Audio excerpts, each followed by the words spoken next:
Hi guys, welcome back to the channel. Today we'll be diving into the use cases of order by clause in context of other clauses such as limit, top, union and more.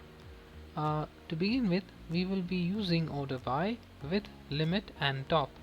Here in this segment, we will try to teach us ourselves how to retrieve a specific number of records from a sorted result. This would be useful whenever we are interested in creating leaderboards such as top n number of reports or paginated reports or so on. Here I will be using this specific dataset called employees2.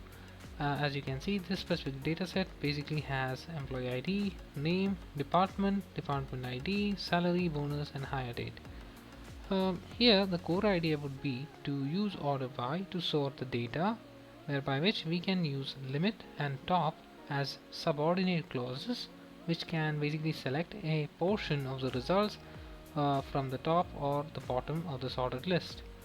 For example, if we are required to find the 3 highest paid employees, we would basically write something like select name salary from employees.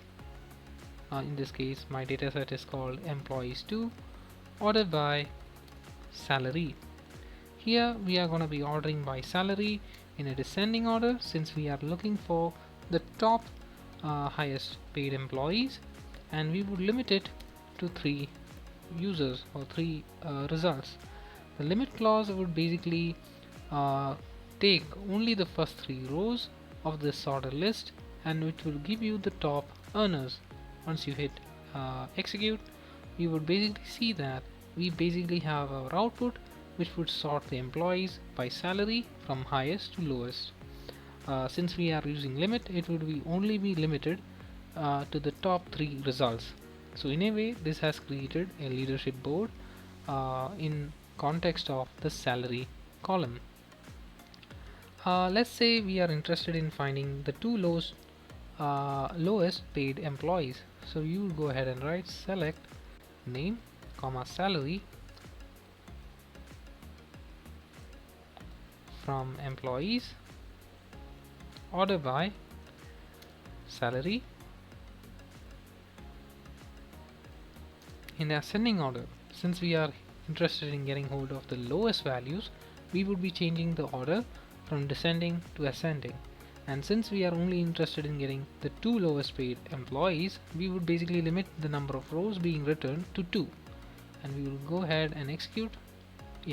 Always remember to refer your dataset by the correct name, otherwise your executions won't happen. As you see, my results have been limited or curtailed to only 2 outcomes since I have specified limit as number 2. This would basically select the first 2 rows from the sorted list and gives you the lowest paid employees. And since we are clubbing this in context of order by salary in ascending order, it would basically give us from lowest to highest. Let's say we want to paginate our results. We can basically use limit as well as offset. Offset is basically a clause which is used for pagination. So let's say we are interested in showing page 2 of the list of top earners. So for that we would basically use offset to tell the database how many rows to skip before starting the limit. So we can go ahead and write, let's say get the 3 next employees after the top 3, right? So we are interested in getting the next 3 employees, let's say imps, after top 3. So we can go ahead and write something like select from name salary, select name comma salary from employees order by salary, some spelling mistakes, salary in descending order.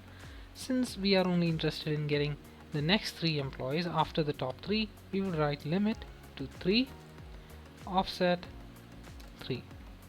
And once you go ahead, always remember to write your spellings correctly. Once you go ahead and hit enter or execute, you should see the result. Yeah, as I previously mentioned, always remember your correct dataset name.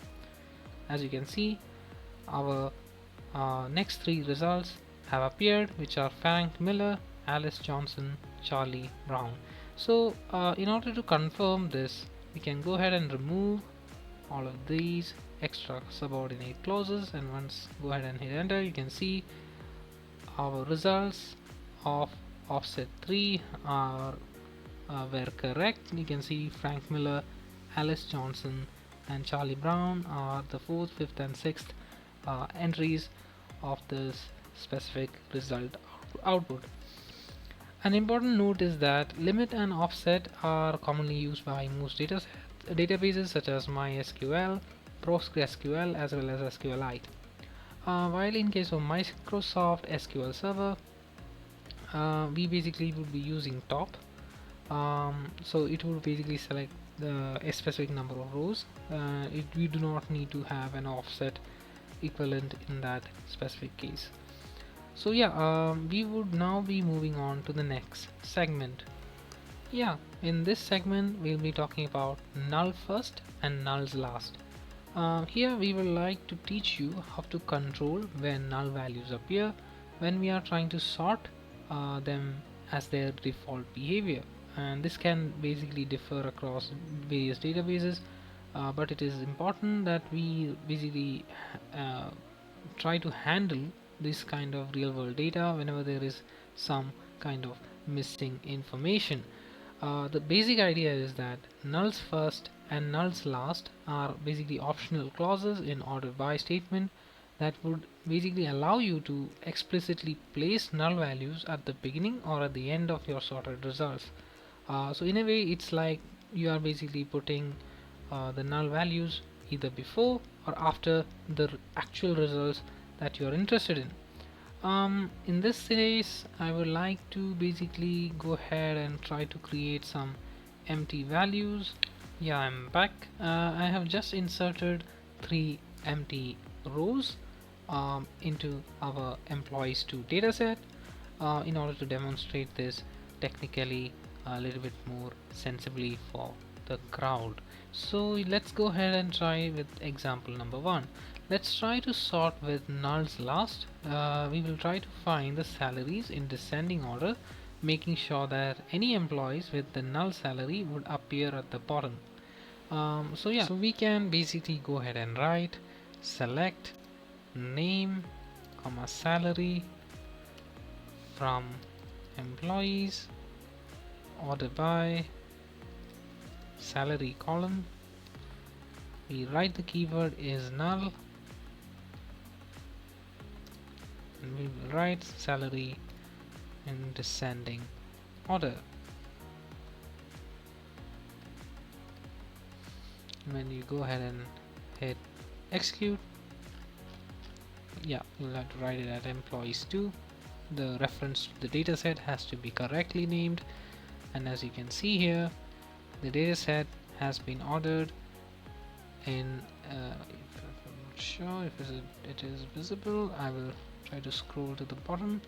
As you can see, the null values are at the bottom.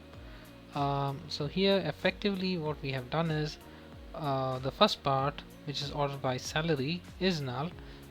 This is like using a boolean expression such that it will return 0 for non-null values and 1 for null values. This would ensure that all non-null values are sorted before null values itself. Salary descending order here, which is the second part of this statement, here after null and non-null values are grouped, it would sort all the non-null values from highest and to the lowest salary. Let's say we would like to set the sorting in a nulls first order. In that scenario, you would like to prioritize the incomplete data before the actual data itself. So let's say you would like to sort salaries in descending order but put the null salaries at the top. So here, since we already have this same structure, we can write it as is not null, and write salary in descending order and hit execute. As you can see, the null values have been populated first, followed by the rest of the non-null data values or rows. So here the query basically sorts the salaries from highest to lowest. The salary is not null, basically is the first part. It would return 1 for non-null values, 0 for null values, and it would place the null values first, as 0 basically comes before 1, in the sense how computers basically read binary, 0 1, even if it is in a list. This would sort the rest of the salary in descending order.